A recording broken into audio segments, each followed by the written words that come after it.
Nephilimfree responding to my video, so here we go again. Here you're trying to redefine morphology. You call it vague? You think the definition of morphology is vague?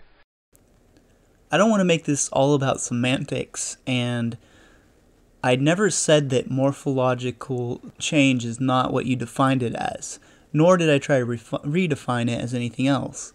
But the reason I think the definition is vague is because you're claiming that things which everyone else accepts as morphological changes between dogs, for example, and you're claiming that these are not morphological change. So the definition is either vague or you don't understand it correctly. I mean, there's some confusion, therefore we need more explanation. That's how my logic's going. Creationists don't claim that morphology changes. Actually, they do. Here's an article from Answers in Genesis as one example.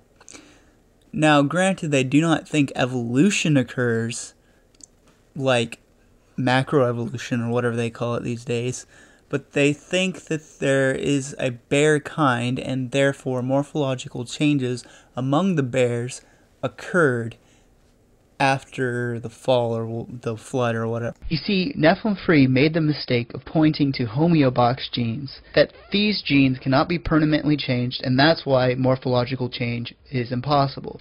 What I've said is that the homeobox genes cannot be changed in such a way that morphological change is the result. Now we see you trying to change your position. Well, that's not going to work with me. This is what you claimed earlier. And the homeobox genes, the Hox genes as they're called, which determine the morphological development of the creature during embryonic development, are guarded to the nth degree. They're not allowed to change. If they have changed when they're read, they will be repaired or replaced, often using a backup gene stored in the DNA of the organism acquired from the grandparent. It depends upon the species. DNA error correction is why homeobox genes do not change. You see, they cannot change. Life cannot evolve. The Creator put into the design the inability of the homeobox genes to be mutated into something new or different.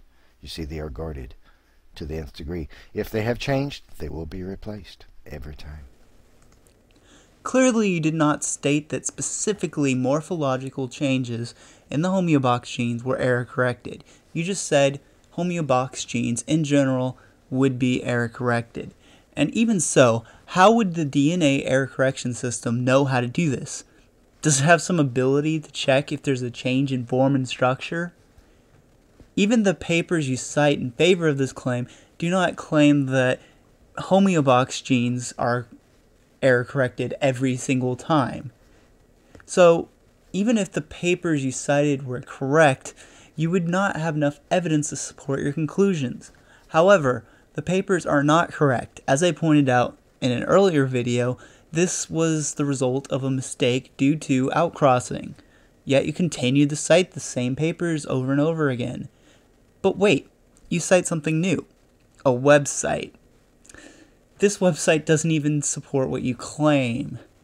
It doesn't say homeobox genes were replaced every single time. What's more, the website has not been updated since 2005. A lot has happened since 2005. That includes this being debunked. Check out this biologist blogger from 2007. He states, "Did nature sit on the results? Hardly. Indeed, they may have been too rushed to report it. The review process, which normally takes months, was truncated to 6 weeks, and subsequent research suggests that the results is not a result of non-Mendelian inheritance." This was even before the paper I cited which debunked your claims, so you need to stop repeating out-of-date and distorted science or defend your claims. One or the other. The link you provided is a crap site called pudget.com. The page was pubget.com, not pudget.com. From now on, you might want to look in my description and just click on the links or copy and paste, because that's where I put all of my sources. just like an evolutionist would argue that, you know, a creationist claims that all cats are the same kind. No, we don't claim that. God created more than one kind of cat. Yes, creationists do. Man, I'm starting to think that I know more about creationists than you do. That's pretty sad. Dragonflies and damselflies are not the same organism. They're two different kinds of similar-looking organism. You're taking one and laying it next to the other and claiming that one evolved into the other. There's no evidence of that. There are no transitional forms between them where we can look at them. No series of where we can say 1, 2, 3, 4, and 5 and look at them and see the morphological change take place. But really, to be honest with you, you'd need 20 at least. Well, I think we've already seen your lack of ability to tell the difference between different kinds of animals. But even if that were true, at least 20? I don't even know if that's possible, let alone that we would find it in the fossil record. However, we do have some transitional fossils, not between damselflies and dragonflies because they didn't evolve from each other, but between them and their common ancestors. I'm playing some of them in the background now. I had a lot more I was going to originally place in this video, but I wasn't sure if I had them in the right order. These should be correct representatives of orders and families, whatever I could get my hands on online as a layman. There's probably more fossils, but this is what I was able to gather without too much effort.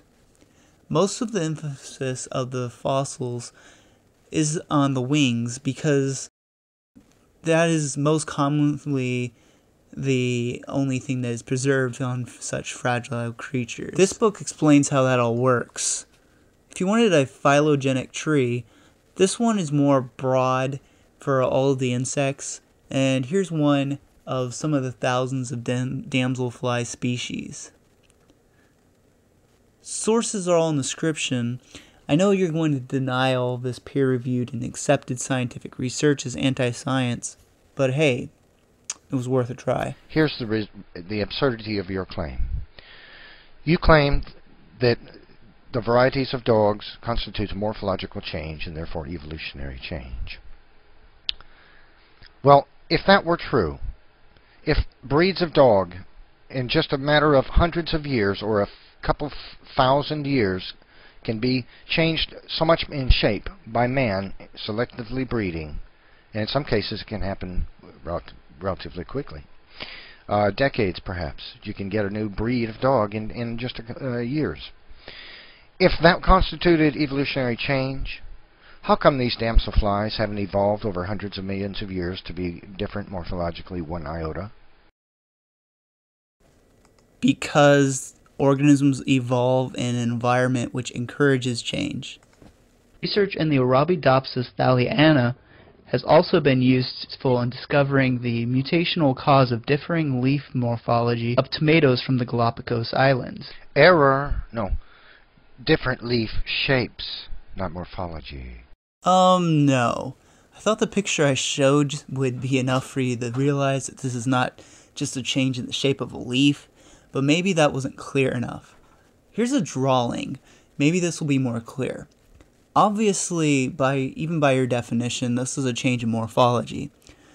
Just as every scientist who works with the plants claims. But even if it wasn't, like I said, it's permanent change in homeobox genes. I don't need to show that it's morphological unless you can provide some reason to believe morphological change cannot happen and your DNA repair system doesn't do that. See, evolutionists claim a lot of things about bones. They claim that bones arise from nothing. They claim that cartilage transforms into new bones. And they claim that existing bones split. Like, here's a bone in a bone process, and this bone then splits. And now a new bone comes off of that bone. You know what I thought of whenever I saw this clip? This. Is this the morphological change you're talking about? This is called polydactyly. And yes, it is passed on. In fact, the Bible even mentions this. Did God create different kinds of humans?